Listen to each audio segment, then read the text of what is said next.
Hello friends, welcome to our YouTube channel pharmacy पाठशाला।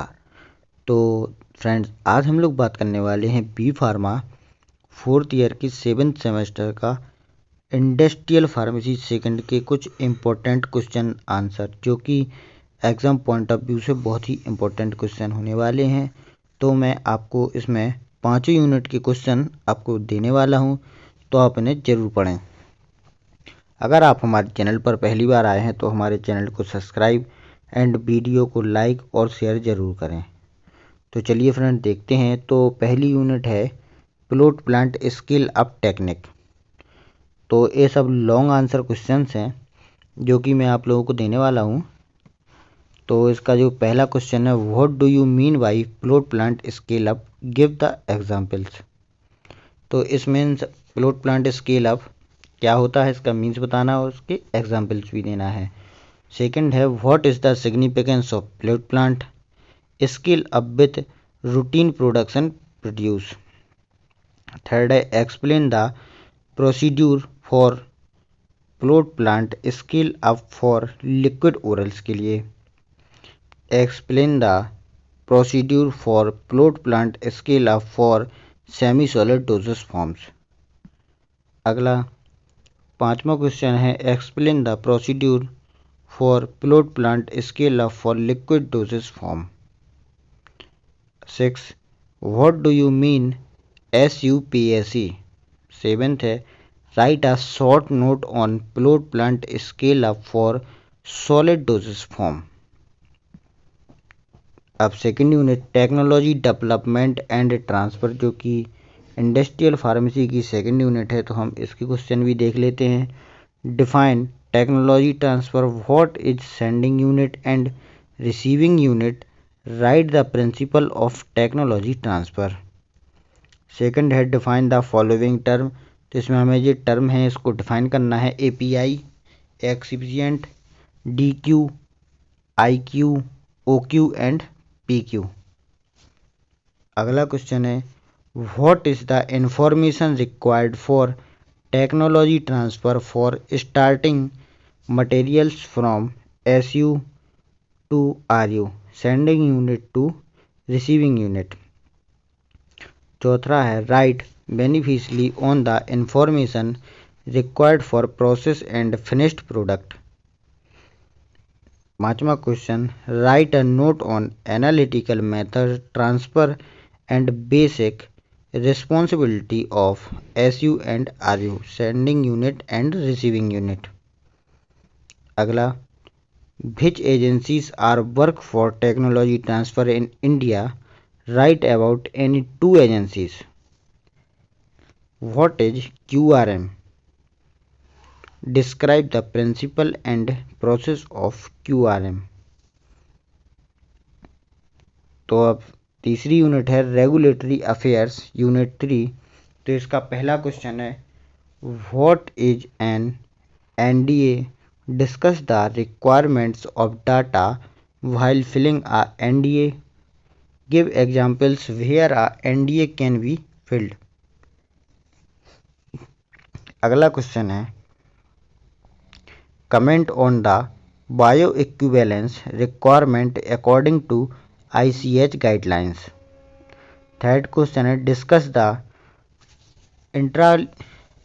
इंटेलिकुलर properties production laws in India in brief. अगला question है, what is PCT, discuss the control of PCT and its applications. Write a note on drug master files. छठवां, briefly discuss master formula record and its importance. 7. What are the elements of a clinical trials? Describe the systematically the protocol of a clinical trials. 8वां, write short note on pharmacovigilance. 9वां, write short note on investigator brochures. अगला, discuss the NDA regulatory approval process, the suitable examples. 11वां, write a note on outsourcing BA/BE studies to CRO. Write a short note on the post-marketing surveillance. अगला चौथी unit है जो quality management system QMS. Write a note on ICH guidelines.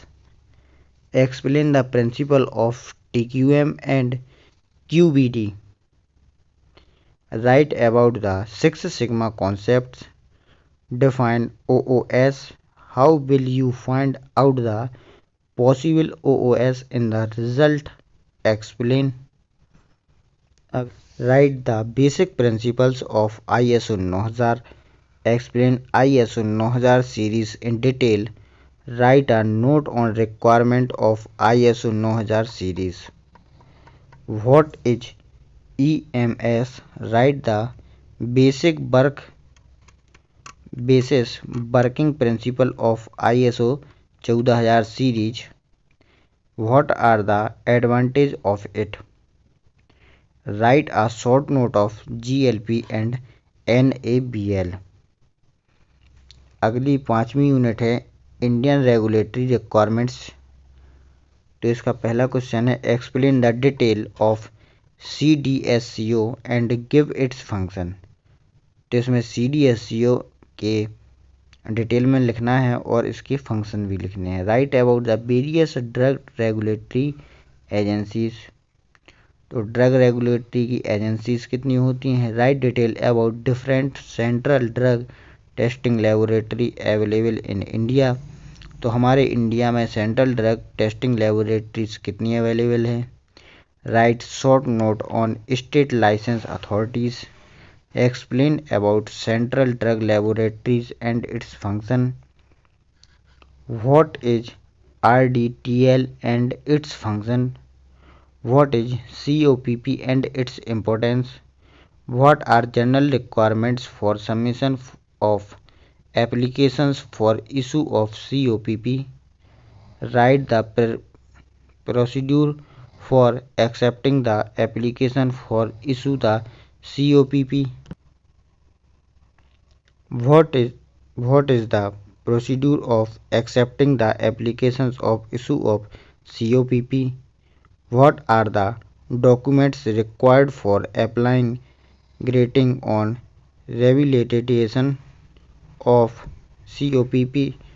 What are the regulatory requirement and approval procedure for a new drug? Thank you for watching this video. I hope you like it.